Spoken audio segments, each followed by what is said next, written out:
वाकई ऐसा बीजेपी में ही हो सकता है। यहाँ शीर्ष नेतृत्व जिस पर मुहर लगा दे उसके बाद किसी के लिए कोई गुंजाइश नहीं रह जाती है। यही नहीं, जहाँ सर्वसम्मति नहीं बन पाती तो शीर्ष नेता खुद वहाँ मौजूद रहकर तमाम विरोधाभासों पर विराम लगाने में अहम भूमिका निभाते हैं। अब हरियाणा को ही ले लें।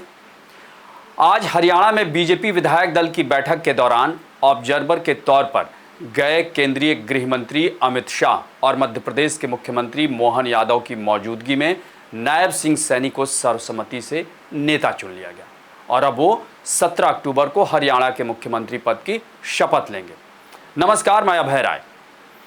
हरियाणा चुनाव में बीजेपी की जीत भले ही अप्रत्याशित रही, लेकिन इस जीत के बाद अंबाला कैंट से विधायक और हरियाणा के वरिष्ठतम नेता अनिल विज जिस तरह अपनी दावेदारी पेश करने की कोशिश कर रहे थे, उसने शीर्ष नेतृत्व को कुछ देर के लिए चिंतित तो कर ही दिया था। शायद इसीलिए मोहन यादव के साथ अमित शाह ने खुद ऑब्जर्वर के तौर पर वहां मौजूद रहकर सारी समस्या का हल चुटकियों में कर दिया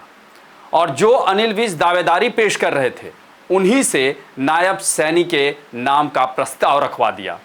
विधायक दल की बैठक में नायब सिंह सैनी को लेकर अमित शाह ने क्या कहा, खुद उन्हीं की जुबानी सुन लीजिए। हरियाणा नए चुने हुए विधायक दल की बैठक हुई, उसमें सर्वानुमत से एक ही प्रस्ताव मिला है जो किशन कुमार बेदी जी और अनिल विज जी ने रखा। हमारे पूर्व मुख्यमंत्री श्री नायब सिंह जी का, मैं नायब सिंह जी को विधायक दल के नेता के रूप में चुना हुआ घोषित करता हूं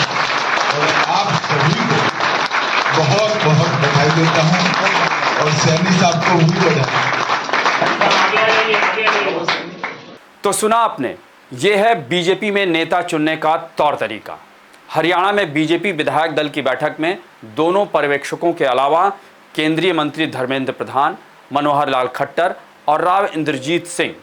और भाजपा के प्रदेश अध्यक्ष मोहन लाल बडौली के साथ भाजपा के सभी विधायक मौजूद रहे और विधायक अनिल विज और कृष्ण कुमार बेदी ने नायब सिंह सैनी के नाम का प्रस्ताव रखा, जिसे सर्वसम्मति से स्वीकार कर लिया गया। गौरतलब है कि हरियाणा में जब पहली बार बीजेपी की सरकार बनी थी, तब से अनिल विज मुख्यमंत्री की कुर्सी पर अपनी दावेदारी पेश करते आ रहे हैं और जब मनोहर लाल खट्टर को सीएम पद से हटाकर नायब सिंह सैनी को मुख्यमंत्री बनाया गया, तब तो अनिल विज ने जैसे मोर्चा ही खोल दिया था और हरियाणा में जब बीजेपी लगातार तीसरी बार जीत गई, तब उन्हें लगा कि अगर इस बार आवाज़ बुलंद की जाए तो शायद बात बन जाए, क्योंकि अनिल विज ने पिछले महीने सितंबर में मतदान से ठीक पहले कहा था कि वो 6 बार से विधायक बन रहे हैं और 7वीं बार चुनाव लड़ रहे हैं, जिससे मुझे मुख्यमंत्री बनने के लिए जनता के बहुत दबाव का सामना करना पड़ रहा है। और जब 5 अक्टूबर को मतदान हुआ, उस दिन भी अनिल विज ने मीडिया से बातचीत में जो कहा, वो कहीं ना कहीं उनकी सीएम की कुर्सी पर बैठने का सपना ही था। लेकिन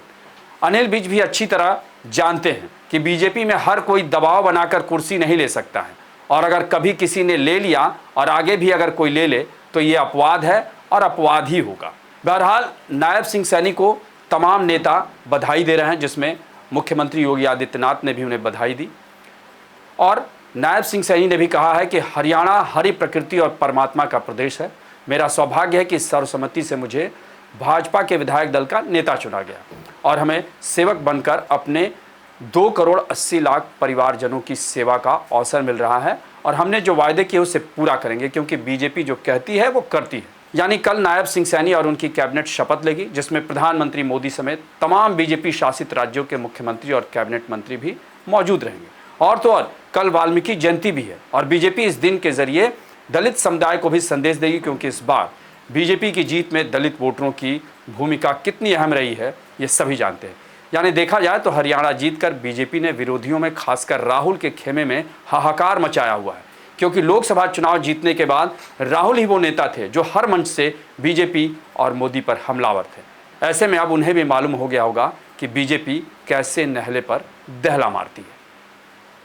आपको हमारी ये रिपोर्ट कैसी लगी उसे कमेंट बॉक्स में ज़रूर बताएं और अन्य खबरों से अपडेट रहने के लिए बने रहे हमारे साथ, क्योंकि हम हैं बुलंद भारत टीवी, ताकत आपकी।